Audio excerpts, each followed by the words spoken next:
everybody, and welcome back to Dev Show. My name is Sherry List. And I'm Rasmus, and welcome to this 17th episode of the Dev Show. So today we are going to talk about an interesting topic, as always, and the session title today is Demystifying Apache Spark. And in the session today, we, of course, as the title also says, we're going to learn about Apache Spark. And if somebody knows the speaker of today, they would also know that this would also be slightly towards how Microsoft would fit into the open source world. So Sherry, before we introduce today's speaker, is there anything we need to cover before? There are three things I want to mention. One is that all of you are going to get Azure Heroes Learner Badge. I'm going to highlight the link in the chat and also on the screen, so you know that you can find out that how you get your badge. And later on, we are going to talk about the Azure Heroes program as well. And the other thing is that we really want to have your feedback, and also we want to know that which sessions you want us to have. We are in the process of having our lineup set up for the next year, so we want to have your input. And one of you will also get the kind of like a surprise gift from us as well. But if you fill out the feedback form. And then the last thing is that we really want you to also to interact with us in the chat. And you can also ask your question from our speaker as well. We are going to highlight it later on in the Q&A session. So please use that. But also at the same time, please be mindful of what you are typing there. We have a code of conduct, which is, thank you, Rasmus, which is on our main page. So please familiarize yourself. Rasmus, can you tell us about the speaker, please? Because I'm super excited about this session. Definitely. So today's speaker is one of my close colleagues. We're actually in the same team in Microsoft. So his name is Jan, and he doesn't have his red hat on today, but you may have seen him before on conferences or with different talks like this, but also wearing the red hat. We were actually talking about it before, that you don't have it handy, so it's not on today, and it's kind of not fitting in with the topic today, but that's kind of your mark as well. So you are working as a senior cloud architect in Microsoft. You joined Microsoft 5 years ago, coming from Oracle with 25 plus years in that world. I was kind of amazed that when you joined the team with 25 years of experience from Oracle. You are an open source person, right, Jan? Yes, and that also talks to the red hat. You're born in the IT world, in the Linux world, as you say. And when you joined Microsoft 5 years ago, you told your family and friends that this doesn't mean that they could get Windows and Office support, but that you could get a cheaper license for them, right? So this is, I'm curious to hear if they actually utilized or they broke what you said there and asked for support anyway. They asked for support and they didn't get it. So you held your word. Okay. Yes, I did. I like that. Okay. Another thing that you talked about that you like is putting jigsaw puzzles together.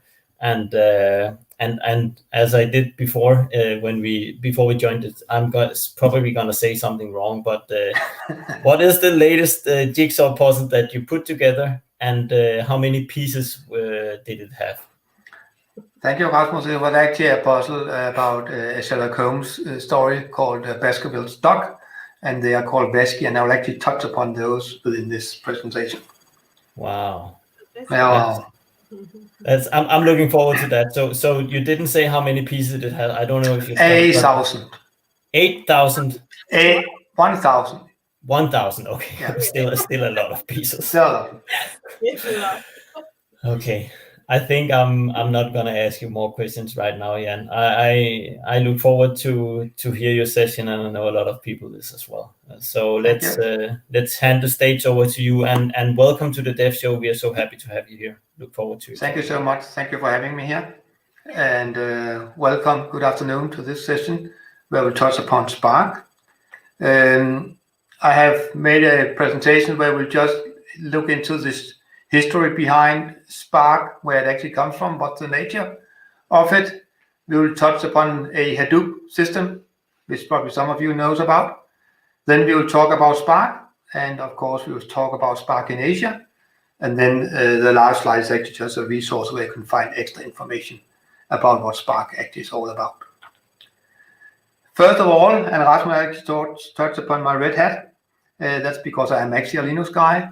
And it's not because I joined Microsoft. Microsoft is an open source company now. But please remember, and I always stress this slide, this is the tools you can use. And these are the tools that we use. So Microsoft is an open source company. And that fits at least extremely well, because we are actually in the open source world in this area of this topic. Secondly, just to underline this statement, in Asia, the cloud platform are ours. I have highlighted in gray here, 55% is actually higher, but I'm modest here, 55% of all the workloads in Asia are Linux-based. And it's growing faster than the Windows servers in Asia, and that basically means that Asia is taking market shares from the Windows platform. So that's how it actually works nowadays. A quote also on that, the main Linux distributions that Microsoft supports, that is where you get support from Microsoft, is Red Hat, SUSE, Ubuntu, and CentOS. So we also have Oracle Linux, but that's done by Oracle. And the rest of Linux, you can run them there, but you have to get the support from where you actually get that Linux from. Now, I'm also, based on what Rasmus said, you can kind of realize that a data guy is very difficult working in Oracle land, not being a database guy. So that is actually my adherence. And this is actually all about the data, and it's actually all about the processing of the data. Therefore, I will talk about jigsaws. And I always put this one up, and this is actually my favorite jigsaw. You probably all know about jigsaws and know how to handle them. We can probably agree upon this is data in a box in a probably well-structured process. So you will know how to handle this one. Some of you would just look at the box and say, that's fine. Let's stay in there. There's a picture. Some of you might look into the box and say, yeah, there's actually pieces in there. And some of us will actually just go ahead and lay the puzzle. Now, the thing about this box, and you probably can see it on the screen, is that it is not called jigsaw. They actually call Vesky. And Vesky is jigsaw spelled from the wrong end, you can say. And the idea about these jigsaws is you should lay what the man on the picture actually sees. And the problem is that he's looking at you. And that means that the picture on the box is not the picture you're supposed to lay. You're supposed to lay what's actually in front of him.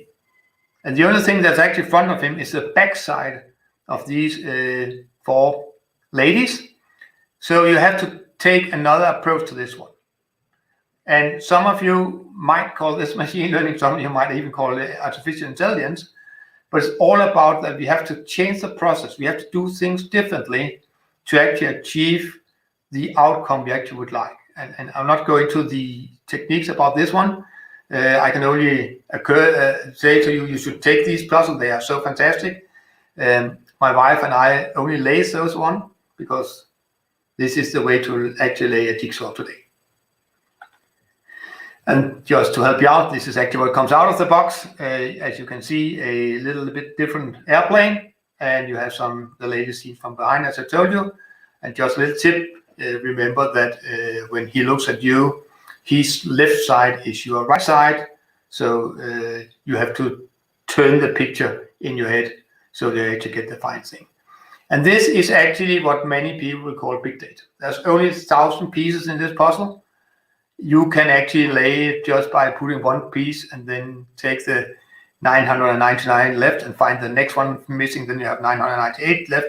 So you can easily do it the ordinary way, you just take a longer time, but there's also other ways to do it, and that is actually what big data and machine and AI are about, is finding different patterns in this one. So the idea behind that, how did that actually occur? And some of you might know the yellow elephant. It's a Hadoop system. It actually comes out of a shop, a bookshop, which is well known today. It's called Amazon. Amazon was a physical bookshop, and they still have physical shops.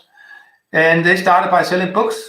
And when you wanted to sell something, I guess also today, but at these times, at least, first of all, you should be able to show what you're able to sell. You will also have to be able to actually receive an order, and you have received the order, you also have to be able to ship the order. And as you can see, I have drawn a barrel representing a relation database. It's red because it was actually Oracle.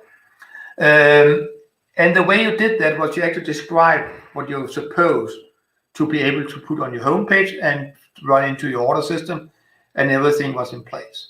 Now this will work and worked, because you can see how Amazon actually grew. But the issue is that when you then want to make something new, you again have to describe how to handle these things. And if you then have a very, very successful thing like Amazon, well, every time you want to do something, you have to do a new description of what you actually want to sell. And it gets more and more complicated. So now we are set closures here, and things start breaking up. So the first thing that Amazon actually put away was actually the data model, rest in peace. You don't have to describe what you're selling. You let the homepage, the app, actually describe what you're selling, and having that approach, that you just program the application or your homepage to show your product, means that the underlying database structure cannot have any ideas about what you're storing. So you need a database structure that will store anything depending on the application. And if they want to take something out again, it's the application that knows where the books or the DVDs or whatever is. So it's more a content of how the file or how you actually store the data is actually done. So that is very, very important to do that way.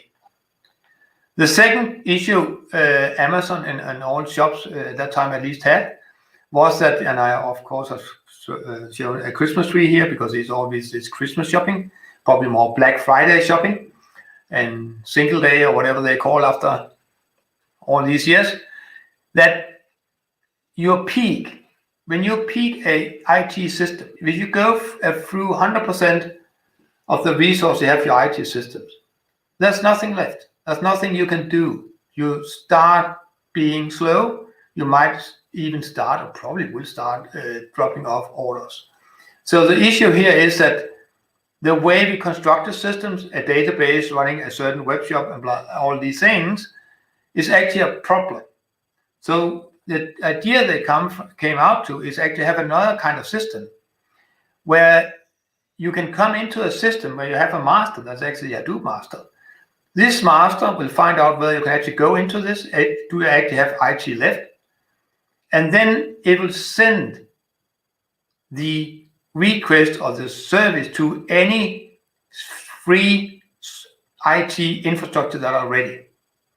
So as you can see, the service, let's say it's a book service. This book service can come up at top left. The DVD service could come up in the middle. The clothes service could come up where we made. And as long as the service is running, that means I'm buying something on the homepage, I'm buying whatever, then this service is present. And when I leave, the service dies because then I'm not left there. And of course, the storage could die, or maybe you actually leave the storage, or you check it out I actually wanted to finalize. I actually went into the basket and actually pressed buy. I didn't just put things into the basket just to make a price check. And then the relational database makes a lot of sense, because then I want to make sure that I can actually see the payment and everything is in place. I can make what relational database are good at, a transaction. If I cannot store your payment, I cannot sell you anything, there's something wrong, and therefore it has to be in a consistent way. Whereas in the Hadoop system, if you leave for a home page and you didn't put something into the basket, well, then I will probably in a short while, very short while normally, just kill the service because you left me. You left the boutique and there's no reason to be there. There are some downsides of that. You might not be able to get into the shop. I know the COVID times is different, but yes, it's the same thing. If you don't get in, you cannot buy anything. So it is basically available. You probably will get in there.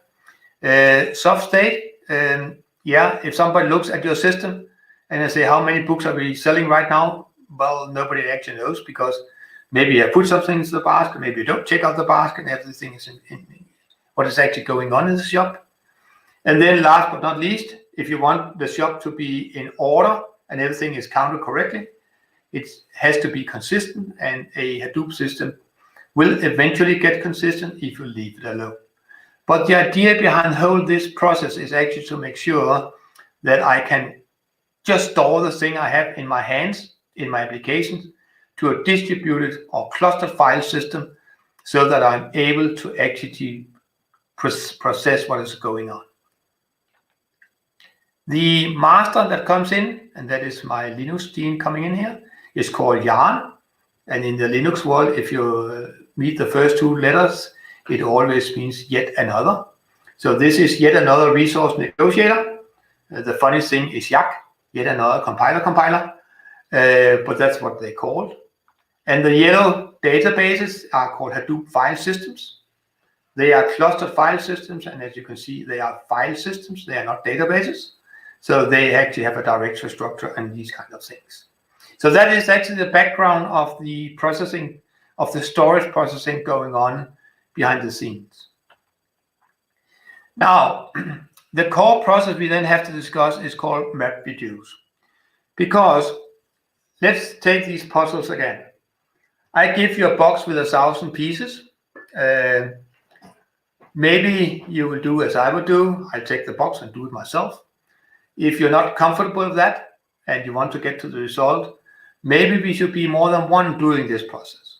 So we could split up the output. Maybe I put 10 here, so it's 100 pieces. Maybe it should be 20 because it is still too many. But I'll split up the input. I will divide and conquer the process so that we are sure that we can do something. And then you will start mapping. That would mean that you will take your 100 pieces and make the things you have fit together. Some of them will be many pieces, some of them might only be a few pieces, but each of us in this split input scenario will get a tenth of the puzzle itself, and then we'll find out what's actually we have. And of course, when we have this, we will try to shuffle those things. So somebody says, well, I have a lot of blue pieces that looks like a bag of a coat to a lady, and then try to, go around the tables and make sure that things actually looks like fitting together. And then we'll reduce it, because what we'll get into is actually the puzzle. And the mapping and the reduce process, and the naming of this process, the MapReduce process, the shuffling is done automatically, so that has not come into the name of this process. But the idea is actually to make sure that we can make a mapping process that take parts of the area and puts together.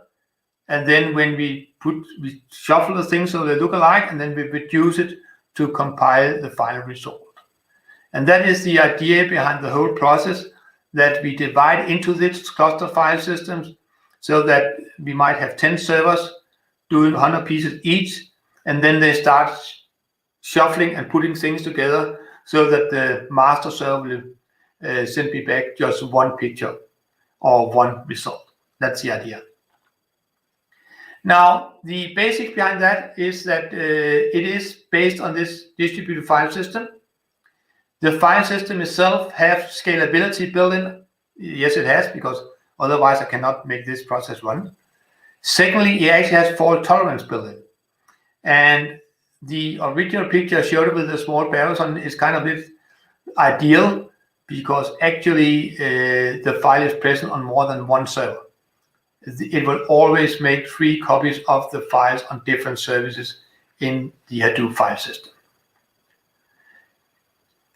The loading of the data and defining the data, you can use a set of keys. It will not make sense with the puzzles, because then you have to look at the pieces anyway.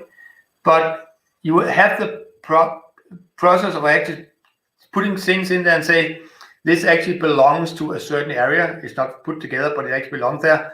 So you could make a, from the database with a primary key approach, so that you kind of group things together, you think actually fits together.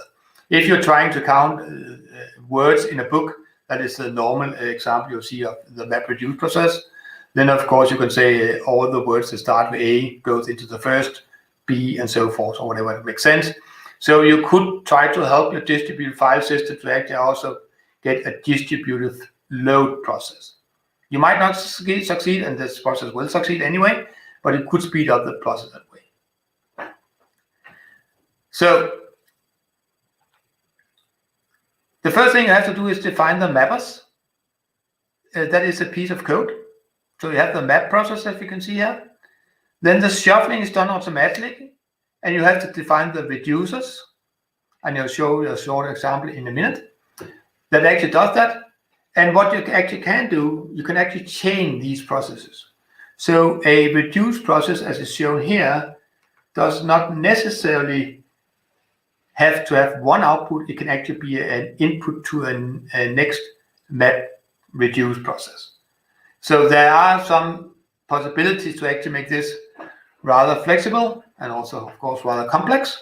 But still, you have the process of actually changing these processes, but you have a map process, and then you have a reduce process, and the shuffling process occurs in between, and it's done by the map process itself, as far as we remember. This is a Java example. I have to tell you, not have to, but I should tell you that the Hadoop infrastructure is built in Java, so it's a Java system. So in this case, you can see there's there's a few things I have to do in the beginning. I have my mapper extends MapReduce base, that is a directory. And I take a text in Word, as it's in red here. I have a 1, and that is actually A1 as a number. Then I go through my text, string, line, value to string. I have a tokenizer, which could be, for instance, a space. And every time I need to meet a new word, you can see my output is output.collect. The word are found and 1. So what this process actually will do is write, as I've shown there, Microsoft :1, open source :1, COVID-19 :1, Frederiksberg :1, Microsoft :1, it finds again. So every time it finds an occurrence of a word, it will put a 1 behind this. And the reason for doing this is, of course, I want to count the words. So I have my reduce process, and it will take all the Microsofts and put them together, take the ones, and say, I found 4 Microsofts, so it's Microsoft :4, and so forth. So normally the reduce process is much smaller than the map process, but that is up to how you actually write the process. So that is actually the very short example, and you can actually find those examples on the net or GitHub or wherever you prefer to find your code, and then maybe try it out yourself. Now, so what is actually going on? The Hadoop file system is being activated by the MapReduce process. The MapReduce process starts reading and writing through the Hadoop file system and go through there, and this process will repeat itself. So as long as it's needed and is necessary, the Hadoop file system and the MapReduce will talk to each other. And the disadvantage here is that it is done on a computer on a disk. So, as I said, it will come through to its result. It will tell how far it is. If you see the output of the Hadoop process and the MapReduce process, you will always see where it is and how much it needs to run. On the other hand, the excuse has been it is big data even though, so it doesn't matter if you have to wait for a long time to get the result. A long time can be 15, 30, 45 minutes because we will guarantee you get to the results. So here in comes Spark. So what Spark does is it takes the same process and, big surprise, uses memory. So it will still read the input from the Hadoop file system, put it into memory. It will run in the Spark kernel instead of a MapReduce kernel or the MapReduce server. And the idea and the great thing about Spark is it's still a MapReduce process. Normally, it's in the beginning, you could do different things now, I know, but it is able to handle memory, and it's actually able to handle memory across clusters if necessary. So this process here, especially this part of the process, runs so much faster, and is actually often very much faster, 10 to 100 times faster. So of course it makes a lot of sense, and that actually Spark kind of killed the Hadoops, traditional Hadoops, because, well, I come up with the same result. It's actually the same process I'm running, but it gives me a lot of different approaches to do that. So Spark is in its initial idea and implementation, the memory-based implementation of what the MapReduce process did in the old days. It is a Apache project, and for those of you who might be new to the open source environment, in the open source we have projects, and Apache is the big place for all the big open source projects. GitHub is also second place where you find a lot of open source. So this is actually where we share the code, and that is actually how it works, and we contribute to the code. We have communities. Some of the communities are big, where there's a lot of people who actually helps getting a product out of that. The Linux itself is actually controlled by very few people in the top, and of course Linus Torvalds is one of them. So that the Linux file system's kernel, not the Red Hats or the SUSE, because they're built out of that, but the kernel itself is, when it gets a new version, is actually decided what's supposed to be in there by a few people. So that is more, let's say, controlled or enterprise-like, that you actually make sure that things work. But Apache has been there for a long time, and Apache Spark has actually been there for, 10 years now. It is actually a top-level project, so there are a lot of people actually doing that in there. So we can see spark.apache.org, and on GitHub, it is GitHub Apache Spark. You can find the things there. The Spark community, you'll find a lot of names in there. The Horton Works, which is actually now Cloudera, IBM's, the MapR, the Databricks, the AMPLab, the U, and so on, and us. We are also part of the Spark community to actually make sure that we can also both benefit from Spark, but also put code into the Spark project. The Spark platform itself didn't stop there. So due to the fact that we actually had a in-memory based engine, the project itself put some language on top of it. The Spark SQL, which, funny enough, makes an SQL approach, and that means you can actually run SQL towards the Spark engine. So even though it is a MapReduce engine in its origin, you can run SQL against it. You also have streaming capabilities. This is not Kafka. This is Spark streaming. It's two different things. One one of those things that might get into a religious discussion whether you should do Spark streaming or Kafka, because they actually build on the same idea, streaming in memory. Of course, based on the idea behind what MapReduce is actually good at, the machine learning lives very good in there, and there's a big machine learning library based on Spark. And last but not least, if you're into graph databases, you know those you find in LinkedIn and Facebook, where we make a social relationship with each other. There's also a GraphX computation engine you can actually work to go towards. And there's also, of course, been a lot of innovation going on because Spark is a very attractive platform. There's a lot of support and backup for this platform. A lot of big companies and small companies actually use this. So you can see there's new things in there, Spark R. Maybe R is not that interesting now due to Python, but still there's a Spark R engine, and there's a .NET engine. And maybe you can figure out who made that one. So just to repeat, this is not Kafka. It is Spark streaming engine. Now, the combination you have to work with when you work on the Spark engine is, of course, where can I have my data? And Spark really doesn't care. Of course, it has to bring its data into memory. It can do compression and all these techniques, to get more data into less memory, in quotes. It works on local files. It works on Azure storage, data lake, block storage, on the Amazon's S3s, the original Hadoop file systems, the HBases, which is a kind of database, and it also works towards the database themselves. It does not have any idea about the format you want to process. The normal format is actually still CSV.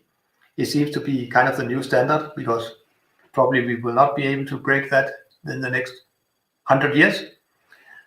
There's also all Apache, JSON, OWL, that is the newer formats. Probably some of you will use it. Then there's the Hive. Hive is an SQL-like language that actually gives me a lot of flexibility towards actually doing SQL towards a, let's say, very flexible data model approach. But also you can use JDBC SQL approach. And last but not least, you can also take binary files in there. So the format is actually just to run whatever you want. And then you have your languages, Java, Python, Scala, SQL, .NET, based on us, and R, to actually be able to run different things. .NET is a GitHub project. It is not part of the Spark distribution from Apache. It's not in there yet. I'm not sure if it's going in there, but it's still available and it is open source, but it's a GitHub project. The idea behind Spark, easy to develop. There's a lot of APIs. Probably should have less code. And of course, it runs faster. It also has a shell or a command line interface. And that means that you can actually do a lot of iterative development. And we will have to look into some of the ways we can actually do the distribution they call RDDs. And I'll explain that on the next slide. But I can actually open a shell and start talking with Scala or Python towards my interface. And that is one of the examples where you actually see Spark getting very, very visible. So you actually have some implementation of the APIs that actually makes it possible for me to do things through a Linux-like shell or a PowerShell-like shell. And I know quite a few people actually like this because it's also good when you do debugging and all these things. What is my cluster actually doing, or why doesn't this not work? And all these things, you can actually run these things. And you actually, if you would like to do that, you're also able to run your MapReduce or your jobs processes in the same scenario. So that is a funny thing about the Spark engine. Now, the data themselves, there are some things you need to know. The underlying structure in a Spark cluster is called resilient distributed datasets. Because even though the Spark wants to be fast, it's still in memory. And it's much easier to save a disk than it is to save memory when the power goes away. And of course, the Spark had to do something about being sure that this, even when I'm clustered, I'm actually sure that things stays in memory. If the machine fails, I can go to another machine that actually has the same representation of my file system. So Spark RDD is the lowest level of data handling, and it's very fundamental. That also means you are really the data manager. You have to do all the things. Now, human people are lazy people. They actually looked into what R, for instance, do. And there we have a data thingy, and you have something called data frames.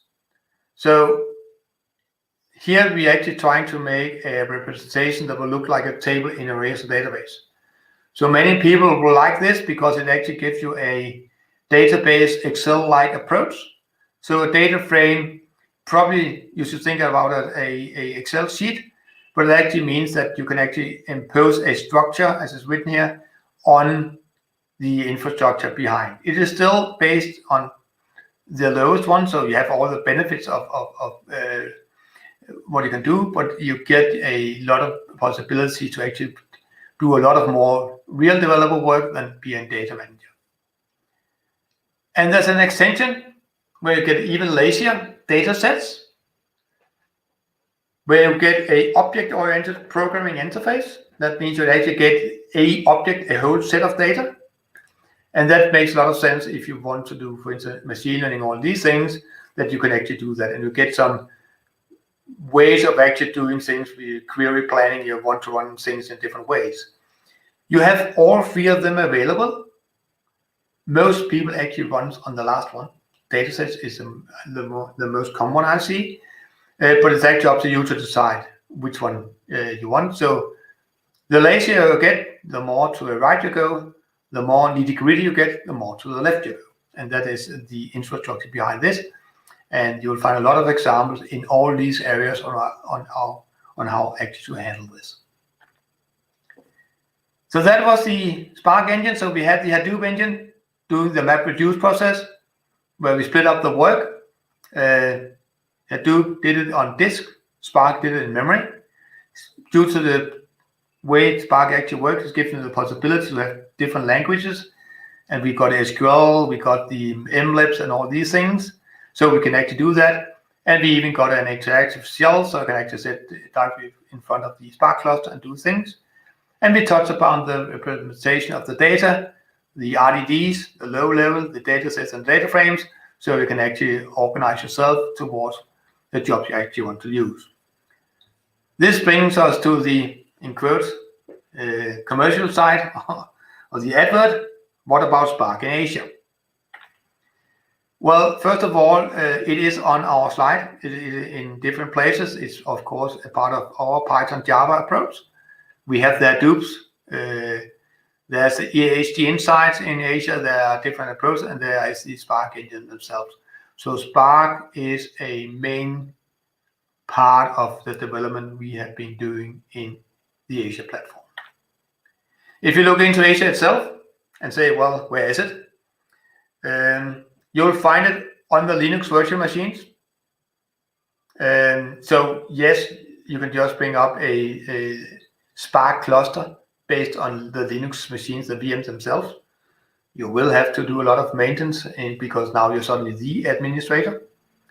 You could do it through HD Insight.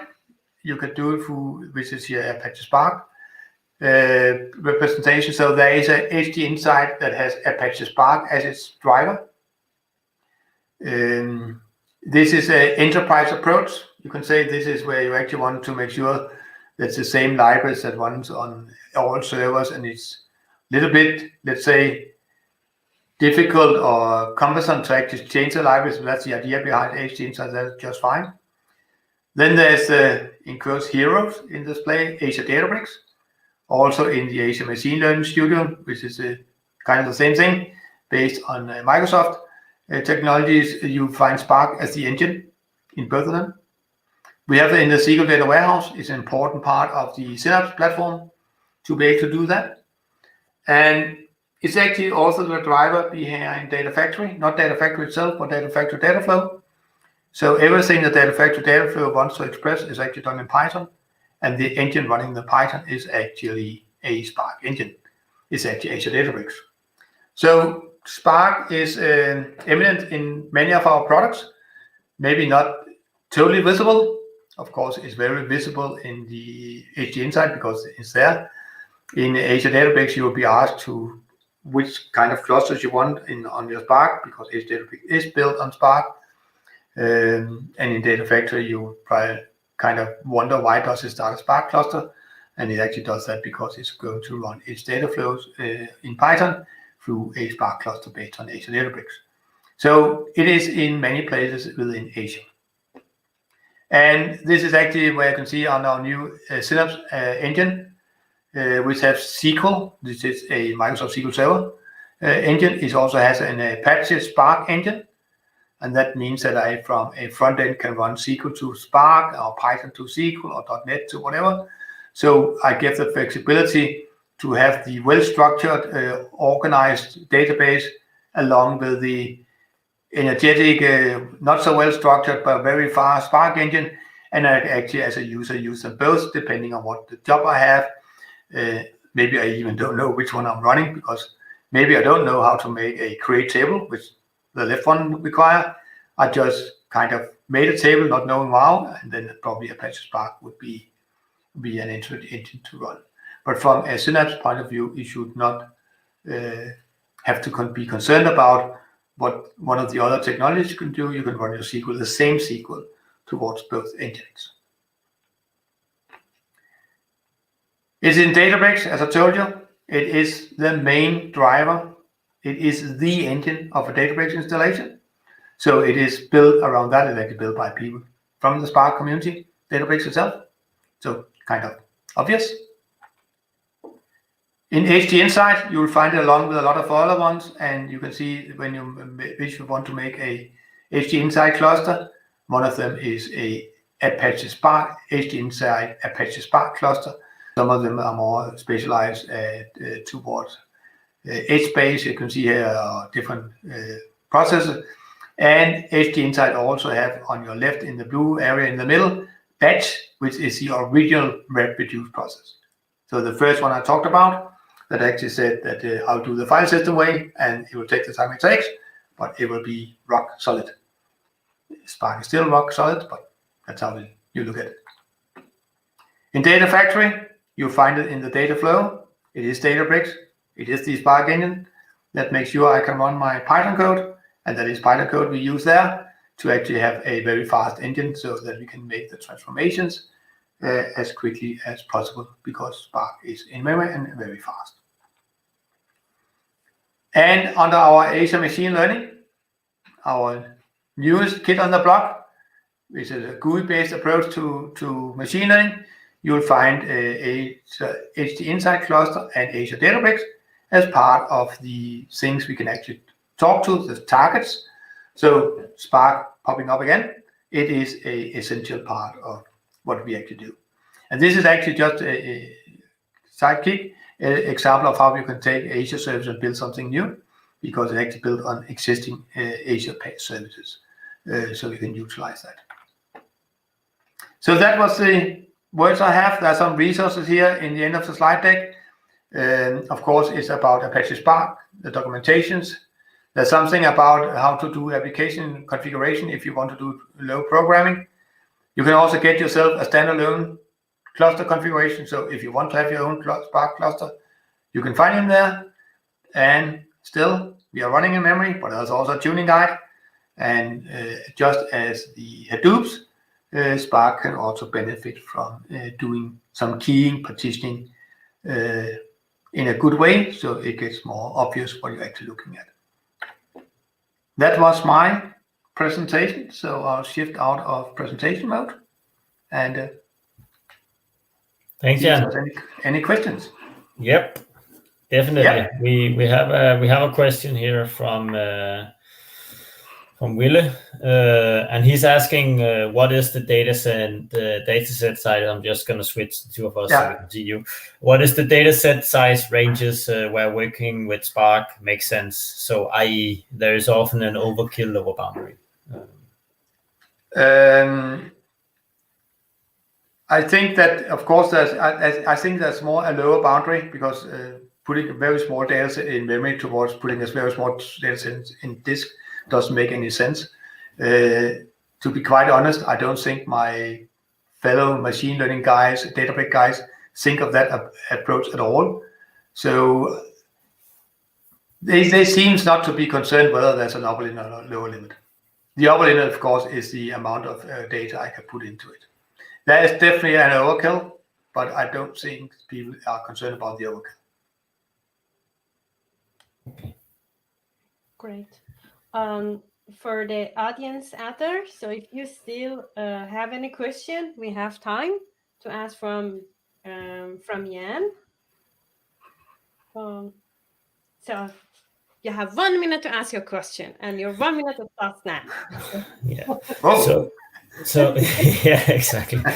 So really good to see also where you can actually use this service. So I know that both you and I and also Sherry, we're working with the Azure platform and hired by Microsoft. So of course that's a way to use this service in the platform. And as you said, it's embedded in a lot of the services. So good to see how you can actually go in and utilize that. So I know you shared some links, and we're also going to share the slide deck with the audience. But is there any places where you would recommend if, let's say, I would like to explore more, and now I got the introduction, I want to explore more tomorrow. Where should I go? Any tips and tricks there? Yeah. I would say the most obvious place is actually to go into Azure, get yourself either a free account or use your existing account, start a small Databricks cluster. I say small because they can get very big. And actually within a Databricks, you can actually just press in the top left corner. There's actually a learning thing. There's a demo thing. And it actually shows you the code. And then you can just say, run this, and actually run it so you can see what's happening. And you can change the code and you can work with the code. And it's kind of not, a billion rows you cannot overlook, but actually quite a decent data set. And it actually make a lot of sense to actually get a feeling about what is this Spark platform actually doing. Okay. It's very well documented by our Databricks friends. Yeah, okay. Good tip. So it is actually possible to get started. I can see Sean heard your prayers, Sherry. So do you want to ask Sean's question? Yes. So Sean asked that how does the Spark perform in situations where you would use recursive SQL queries? Wouldn't that require a lot of shuffling? Yes, it will. Spark is still very quick because it still has its memory on its backhand. Again, I think you'll get the feeling that there are things you'll do in Spark, and I know this requires a SQL background, that you will never ever try to do at a SQL Server or Oracle database because you will know it will die. I know I can very easily kill whatever relation database in the world because I just need to know how much memory I have, and then I'll flush the memory with as much data I can, and then it will die. It's much more complicated to do that on a Spark SQL or Spark engine. But correctly, it will do a lot of shuffling, but you will not see it. Okay, great. Okay. You will see it on the MapReduce. Okay, thanks for answering that. So Will is here with a follow-up. So looking at the Kafka, why did you point out multiple times Spark streaming is not Kafka? Can you give an elevator talk? Because people think it is a Kafka engine in Spark. It's not. And the elevator talk is that it's different APIs. So you cannot exchange them. You have to reprogram. So it's just that I've seen people being caught by surprise. That the one thing did something different than the other thing because they thought it was the same thing. So it's just two address. That is, it is two different projects running two different things. They do meshing in them both, but they do it on different APIs. Okay. Okay, great. Good point, Thank Jan. Yeah, so we don't have any more questions in the chat. So any final remarks you want to make, Jan, before we move into closing off the dev show for today? Go to your closest book deal and get yourself a Vasky puzzle. That's the best tip. That is the best tip for doing Spark in real life. Yeah. Okay. Suddenly you need your memory, okay? And then you'll see how fast that is. Exactly, and I like the fact that you're doing it together with your wife, so you also have the social aspect at home, and it's amazing. It's an amazing experience, I can tell you. Yeah, I still need to try those Vasky, so not seeing it on the package, but it's an amazing idea. Just imagine coming up with that idea. Yeah. Okay, thanks, Jan. Please, just stay if we get some more questions just during the wrap up here. So for everybody, we would, as always, really like the feedback both for this session. So Jan also can see how he did in your eyes, and also as Sherry pointed out in the beginning, we want to hear what should 2021 look like in Dev Show. What do you want to hear from us, right? Which speakers should we bring on? Or do you even want to be a speaker yourself and share your knowledge with the community? Let us know, both in the feedback form here. You can also direct message us on Twitter. You can contact us any platform. Just find Sherry and myself, and we will listen to you. So please give us your feedback. Yes, and also, as I also mentioned, that we are going to choose one of you who filled out their feedback form. You will get a surprise box from us. So. Surprise! It's amazing. We need to bring the lucky one on the show to tell everybody else what the surprise was. Was it a good one? Yes, trust us. Yeah. So it's not the dog. It's not the dog. No, and also I already shared the link to all of you to get your Azure Heroes Learner badge. But if you haven't seen that one in the chat, this is the QR code you can download and then if you didn't have an Azure Heroes Learner badge before, or any of our badges, you need to download an app from our partner engine. And that's why the reason is that these badges, they are based on public blockchain NFT, and you need to store them in a digital wallet. And we have more badges. You can go to this URL and nominate yourself or a community friend for the other badges that we have there. And you can go to azureheroes.community and find other heroes around you, or you can add yourself also to the map. So, Rasmus, how about the following events? Yeah, so what's coming up? You could almost say, if you look at the two next episodes of the Dev Show, we could have a sustainable theme in December, but that's not really the case. But the two next Dev Shows is actually gonna have a sort of sustainability theme. So the first one next week, December 1st, first of all, we are back to normal timing at 4:00. And so half an hour before today. And then it's going to be a session about sustainable software engineering with Azim. So I can really recommend this talk. I look forward to hear it myself. I'm also a green nerd myself, so that's going to be amazing to hear. The session after, we're going to be, just to shuffle around the timing, we're going to be back at the same time as today.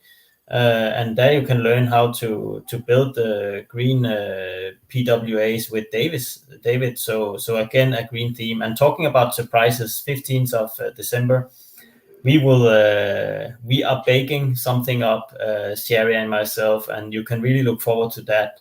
We hope to be able to announce it next week, what we're gonna have as a special end of year Christmas edition, 15th of December. So look forward go look forward to that. And we're also beginning to put in the lineup for beginning of next year, so you can look at that on our main meetup page, aka.ms Dev Show. Yes, and yeah, you still have time to let us know that what you want to hear, even about the surprises, about the session on December. Maybe you tell us what you want to, what activities you want to have there. You want to have panels, you want to have quizzes, you want to have games, because we want to make something different as the end of the year. So I hear Christmas gifts, Sherry. yeah. You're sharing Christmas gifts with the audience. Yes. So, and then the other thing is that next week we also have virtual Azure Community Day on December 3rd.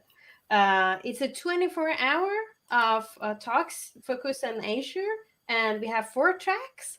And in addition to English, we have Spanish and French as well, French tracks. And yeah, go and check out the sessions there. The Cloud Secrets track is actually organized by Azure User Group Copenhagen, and you will see a lot of familiar faces there. So I totally recommend you all to check out the session. And yes, if you want to talk to us, the best way is on Twitter. Both Rasmus and I, we have the DM open. So let us know if you want to speak at the event, if you want to give us feedback. Yeah, just drop by and say hi to us. Yeah. Oh, and I have a typo here. So see you today. Yeah. That's nice. That's awesome. Yeah. I mean, the QA person, which was Rasmus, didn't catch this one because I coded. He was supposed to approve my PR, and he just approved it. So don't rely on manual QA. I take full responsibility here. Just pass it on to me. Thanks everyone for tuning in to Dev Show today, and thanks Jan for giving us a walkthrough through the Apache Spark. It's been amazing. I hope everybody enjoyed it. I can already see some thank yous in the chat, so that's amazing. I think, yeah, left is to say, see you next week, if not before. Yeah. Have a good evening. Bye-bye. You too. Bye-bye.